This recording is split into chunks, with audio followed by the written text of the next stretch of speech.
Epione pain management and regenerative centre. ఇక మీ నొప్పులు శాశ్వతం కావు. మీరందరూ మా రైతు సోదరులు, యువ మిత్రులు, మా తల్లులు, ఆడబిడ్డలు, ముఖ్యంగా మా కాంగ్రెస్ కార్యకర్తలు, అభిమానులు, మీ ప్రియతమ నాయకులు సోదరుడు సునీల్ రెడ్డి గారు, మండల కాంగ్రెస్ అధ్యక్షుడు రవి గారు, అందరికి హృదయపూర్వకంగా నమస్కారం చెప్తూ, సునీల్ రెడ్డి గారు చాలా విషయాలు చెప్పారబ్బా. ఇక్కడ వాస్తవంగా ఏదైతుందో మరి ఇంత మంచి పిల్లవాడిని ఏదైతుందో మనం చేయదాసుకున్నాం అబ్బా.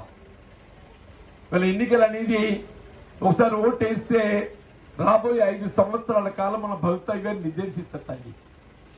రాబోయే 5 సంవత్సరాల కాలం ఏదైతుందో మనకు ఒక విధంగా ప్రభుత్వ పరంగా ప్రతినిధి, ప్రభుత్వం అమలు చేయాలంటే సంక్షేమ కార్యక్రమం అన్నింటి కూడా బాధ్యుడైతారు తల్లి అని చెప్పండి. వీళ్ళు ఏమైపోయింది, స్థానికంగా ఇప్పుడు ఆయన చెప్పిండు పాలిచ్చే బర్రెని కాదని చెప్పని మరి పోతుకోరు తెచ్చుకున్నట్టు అయిపోయింది అబ్బా. మళ్ళీ ఏమైపోయింది, గెలిచిన ఎమ్మెల్యే ఎక్కడో తెలియదు కానీ మనకి ఎవరికి ఏ ఆపద వచ్చినా కానీ ఆదుకోవడానికి ఎవరి దగ్గర పోతున్నాం, సునీల్ రెడ్డి దగ్గర పోతుంది తల్లి. ఎందుకు, ఆయన అందుబాటులో ఉంటున్న ఒకటి, రెండోది పనిచేసే గుణం ఉన్నది, మూడోది ప్రభుత్వం అధికారంలో ఉన్న తల్లి అని చెప్పండి. అటువంటిప్పుడు ఏదైతుందో మన గ్రామాల అభివృద్ధి కొరకు ఏం కావాలని కూడా మనం ఆలోచించాలి. అందరం రైతాంగమే, రైతుకి ఏం కావాలో కాలువ నీళ్ళు కావాలనే. మరి మన చోటు పేరు హనుమంత్ రెడ్డి ఎత్తిపోతలకు ఏదైతుందో చివరిని ఉన్నాం. ఆ ఎత్తిపోతలు సక్రమంగా రావటం లేదు. దానికి ప్రతిగా ఏదైతుందో వీళ్ళ ఇదే ప్రాణహిత చేపల ప్రాజెక్టు అంతర్భాగమైనటువంటి ప్యాకేజ్ 21 గంట పూర్తి చేసుకుంటే మన కాలువల ద్వారా నీరు వచ్చే అవకాశం ఉంది. ఆనాడు 2014 వరకు అధికారంలో ఉన్న కాంగ్రెస్ పార్టీ ఆలోచించి ఏ తెలంగాణ ప్రాంతానికి సాగునీరు అందింపజేస్తున్నటువంటి వరదాయిని ఇలా పోచంపాడు ప్రాజెక్ట్ మన నిజామాబాద్ జిల్లాలో ఉన్నది. మన నిజామాబాద్ జిల్లాలో ఉన్న గ్రామాలకు అన్నింటికీ సాగునీరు ప్రాధాన్యత అందించారు. ముందు నిజామాబాద్కి ఇచ్చినాక మిగతా ప్రాంతాలకు ఇవ్వాలి. కానీ మేము కిందున్నాం కాబట్టి మేము అదృష్టవంతులు అయినాం. మా కాలనీలు కాబట్టి 40 ఏళ్ళు అయినాయి. 40 ఏళ్ళకి వెళ్ళి మేము బతుకుతున్నాం అన్నా అని చెప్పి అంటున్నా. మీరు మునిగిన్ను మేము తేల్చాం. నువ్వు ఉన్నవాడు చెప్తున్నాను, వాళ్ళు మిమ్మల్ని కూడా తేల్చాల్సిన బాధ్యత మా మీద ఉన్నాయి. మిమ్మల్ని కూడా తేల్చాల్సిన బాధ్యత మా మీద ఉందని చెప్పి అంటున్నాను. మీ నీళ్ళు ఏదైతుందో ప్రాజెక్ట్ నిర్మాణంతో ఉమ్మడి కరీంనగర్ జిల్లా 40 సంవత్సరాలైనా ఎందుకంటే మేము దావుదామంటే తీయ నీళ్ళు దొరకవు, ఉప్పు నీళ్ళు దొరుకుతున్నాయి తల్లి. భూగర్భ జల మట్టం ఏదైతుందో మొత్తం గోదావరి నది జలాలతో నిండి మొత్తం తీయ నీళ్ళు తల్లి. భగీరథ లేదు, మాకు ఏది లేదు. అంత అదృష్టవంతుడు.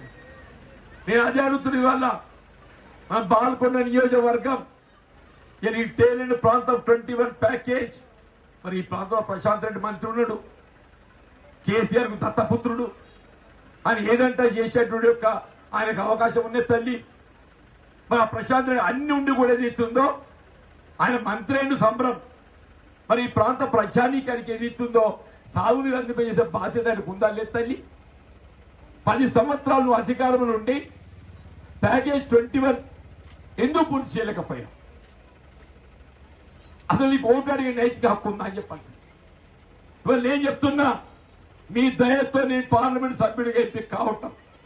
సునీల్ రెడ్డి గారు ఒకటే మాట చెప్పిండు, అన్నా నిన్ను గెలిపించే బాధ్యత నాది, బాల్కొండ నీకు ఆధిక్యత ఇస్తా. నన్ను ఒకటే అడిగిండు, చిన్న చిన్న పనులు నేను చేసుకుంటా. రేవంత్ రెడ్డి అన్న నాకు కూడా దగ్గరోడు, నాకు ఎమ్మెల్యే పోటీ చేసే అవకాశం ఇచ్చిండు. ప్రభుత్వ పరంగా జరిగే కార్యక్రమాలు, సంక్షేమ కార్యక్రమాలు అన్ని కూడా నేను చేసుకుంటా. కానీ 21 ప్యాకేజ్ మాత్రం ఏదైతుందో నిర్దిష్టంగా సంవత్సర కాలంలో పూర్తి చేపించి దాన్ని నీరు అందించే బాధ్యత నీది. నేను చెప్పిన, నేను ఒక పార్లమెంట్ సభ్యుడు ఎంపిక కావటం నా బాధ్యత పెరుగుద్ది. తప్పకుండా ఈరోజు చెప్తాను శ్రీ, బాల్కొండ నియోజకవర్గానికి సంబంధించే కానీ నిజామాబాద్ రూరలే కానీ ఏ ప్యాకేజ్ 21 నిర్మాణం పూర్తి అయినట్టయితే ఈ ప్రాంతానికి అంతటికి దాదాపు 2 లక్షల ఎకరాలు ఇవాళ సాగుమయమైతాయి. ఈ సంవత్సర కాలం అన్న సంవత్సర కాలం, ఈ సంవత్సరం రాబోయే సంవత్సర కాలంలో ఈ 21 ప్యాకేజ్ పూర్తి చేసి మీకు రాబోయే వర్షాకాలం నాటికి ఏది ఇస్తుందో, అంటే ఈ వర్షాకాలం కాదు ముందే చెప్తున్నాను, మళ్ళా వర్షాకాలం నాటికి ఏది ఇస్తుందో మీకు సాగునీరు చేసే బాధ్యత నాదే. అట్లాగే ఉచిత విద్యుత్ అంతా లేదు ఉచితంగా, కేవలం కాంగ్రెస్ పాలిత రాష్ట్రాల్లో మాత్రమే ఉచిత విద్యుత్ ఉన్నారు. వ్యవసాయ రంగం నేను చెప్తున్నా, ఇవాళ పువ్వు గుర్తులు వస్తలే.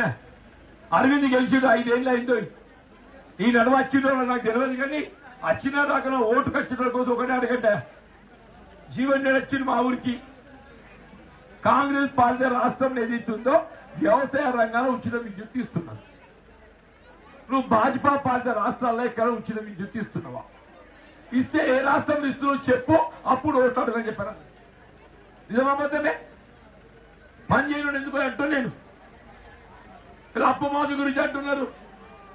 ఇదే టీఆర్ఎస్ పార్టీ ప్రశాంత్ రెడ్డి పోయినసారి ఏదైతుందో అప్పు మాఫీ చేసానికి 5 ఏళ్ళు పట్టింది.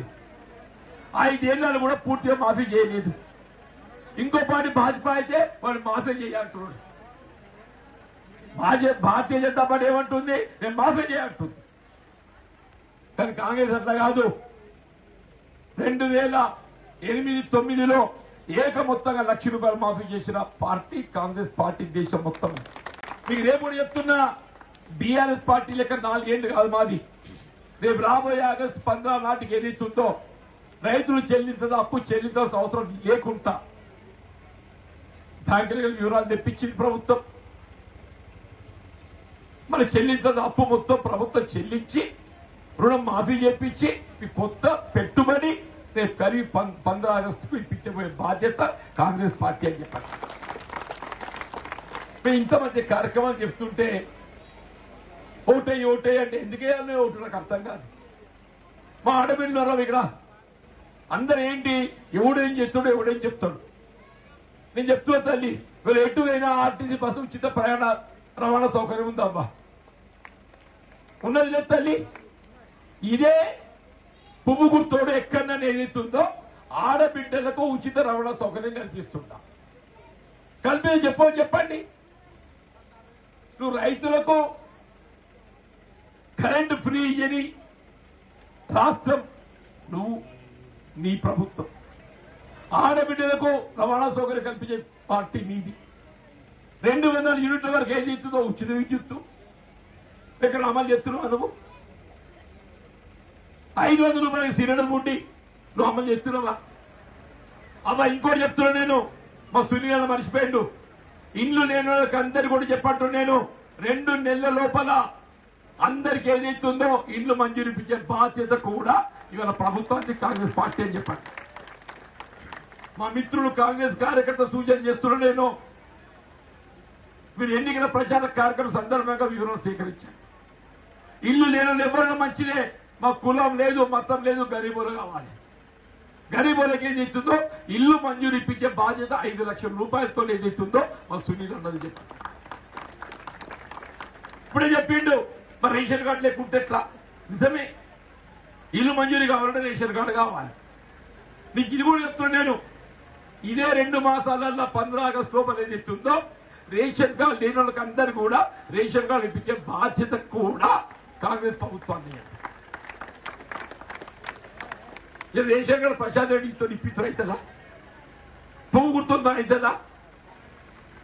కేవలం కాంగ్రెస్ పార్టీ చెయ్యి గుర్తుతో అయితే మమ్మల్ని తిట్టినా కొట్టినా, అవ్వా మమ్మల్ని తిట్టినా కొట్టినా పని చేయడం కేవలం కాంగ్రెస్ తోనే సాధ్యత ఏం చెప్పండి. మేము ఓటు అడుక్కుంటానికి వచ్చినాం. పేరుసారి సునీల్ రెడ్డికి అన్యాయం అయింది, నన్ను కూడా అన్యాయం చేయకుండా అవ్వా చెప్పంటున్నా. సునీల్ వాయిస్ పోదగాడు తట్టుకోవడానికి నాకు ఈడు ఉందనుకుంటుండు, కానీ నాకు ఈడైపోయింది అవ్వ అంటున్నాను. నాకు ఈడైపోయిందమ్మా, ముసలోని అయినా పెద్ద మనిషిని అయినా నేను తట్టుకునే శక్తి నాకు లేదమ్మా అని చెప్పి అంటున్నాను. గల్ఫ్ కార్మికుల గురించి చెప్పిండమ్మా, గల్ఫ్ కార్మికులు ఎవరన్నా కానీ అవ్వా మొన్ననే రేవంత్ రెడ్డి గారు చెప్పిండు, కన్న పిల్లలు వదిలి దేశం కానీ దేశం పోతున్న పాపం ఆ రకాల మరణానికి గురవుతారు.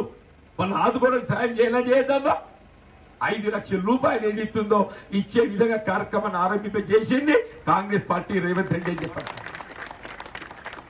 మీ పిల్లలకు గురుకుల ఆశ్రమ పాఠశాల విద్యా బోధన సదుపాయం, రెసిడెన్షియల్ స్కూల్, ఉచిత వైద్య సదుపాయం, ఇల్లు లేని వాళ్ళకి ఇల్లు, తిరిగి వస్తే స్వయం ఉపాధి, ప్రభుత్వం అమలు చేయాలపెట్టే సంక్షేమ కార్యక్రమం అన్నింటిలో కూడా మా గల్ఫ్ కార్మిక కుటుంబాలకు ప్రాధాన్యత ఇవ్వబోయేది కాంగ్రెస్ పార్టీ అని చెప్పారు.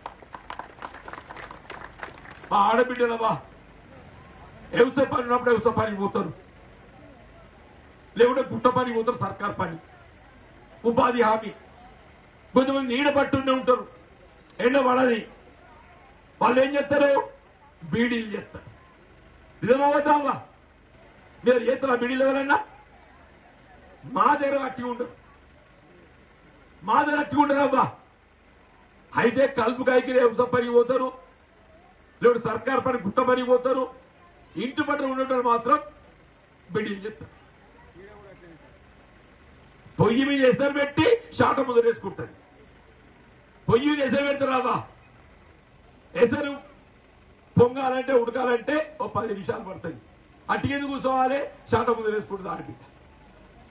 అటువంటి బీడీ కార్మికులు ఆదుకోవద్దామా? ఈ పువ్వు గుర్తోడు ఏదైతుందో బీడీ పరిశ్రమను కేవలం ఆదాయ మార్గంగా ఎంచుకున్నాడు. వాళ్ళు ఆదుకోవడానికి ఎవరు చెప్తున్నాడు? తల్లి వాళ్ళు ఏం చెప్తున్నా? బీడీ కార్మికురాళ్లకు పెన్షన్ ఇచ్చే ఏకైక రాష్ట్రం తెలంగాణ రాష్ట్రం.